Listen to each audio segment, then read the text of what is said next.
नमस्कार जी। कहानियाँ यादों की में आपका स्वागत है। प्रस्तुत है मेरी आज की कहानी। अब समय बदल चुका है। गायत्री सर्वे करने के लिए अपने एक सहकर्मी के साथ उस हवेली में दाखिल हुई। वहाँ पर भावना जी बैठी हुई थी, तो भावना जी ने भी गायत्री की ओर देखा और फिर उसे और उसके सहकर्मी को बैठने के लिए कहा।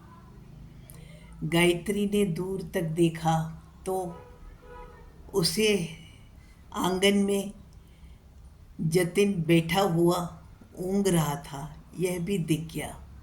शायद जतिन ने उस दिन भी पी रखी थी। भावना जी ने गायत्री को जवाब देते हुए कहा, हमारे परिवार में केवल 2 लोग रहते हैं, मैं और जतिन। ठीक है।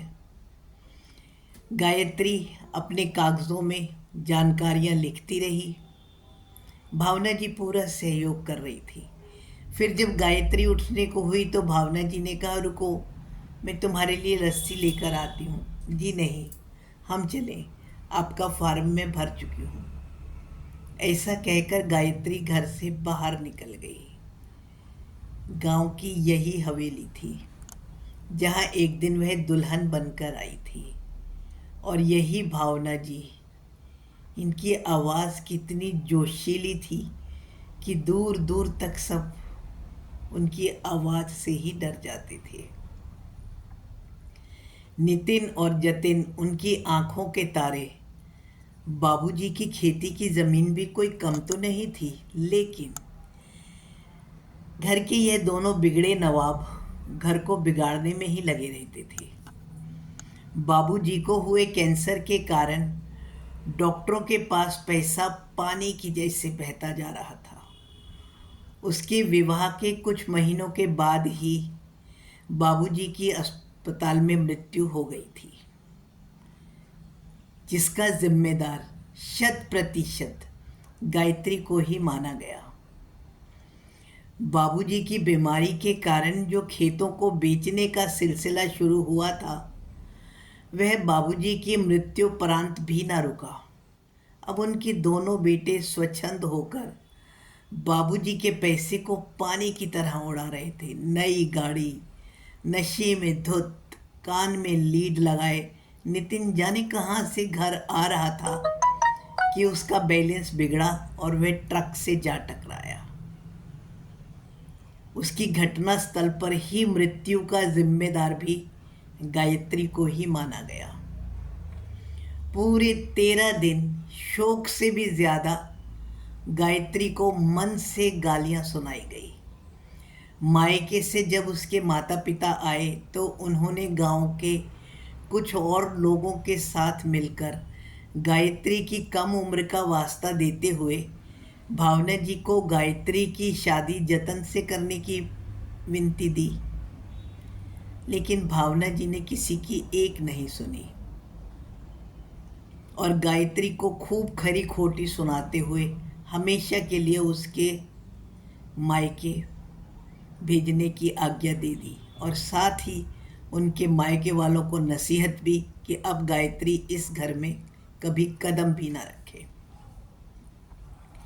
सुनने में तो आया था कि जतिन की शादी किसी अमीर जमींदार की बेटी से हुई थी, जो कि उसके लक्षणों को देखते हुए उसे छोड़कर और काफ़ी पैसे लेकर बहुत सी ज़मीन भी अपने नाम करवाकर वह भी घर से निकल गई।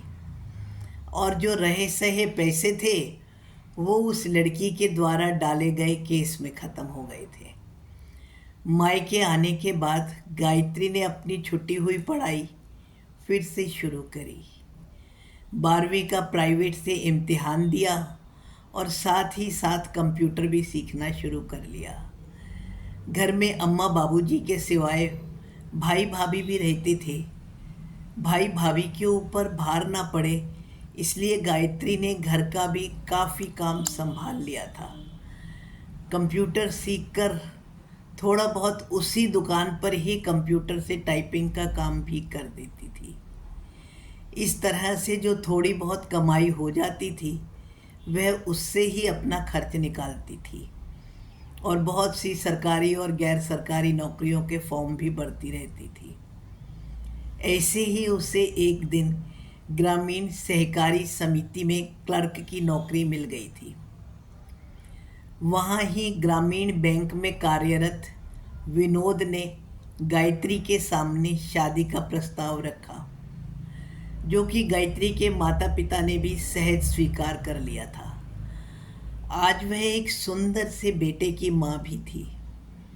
ऑफिस में ही उसकी ड्यूटी डीसी के ऑर्डर द्वारा अपने इलाके में रहने वाले सदस्यों की सूची और उनकी उम्र की जानकारी इकट्ठी करने के लिए उसके ससुराल वाले गांव में ही लगी थी। फॉर्म भरकर वापस आते हुए जहां गायत्री कुछ पुरानी यादों के भंवर में डूबी थी, वहीं भावना जी भी घर के बाहर दरवाजे पर खड़ी उसे दूर तक जाती हुई देख रही थी। जी हाँ, समय अब पूर्णतया बदल चुका था। धन्यवाद जी। मेरी कहानी पसंद आने पर आपके मन में कोई भी विचार आए तो उसे कमेंट्स द्वारा सूचित करें। धन्यवाद जी।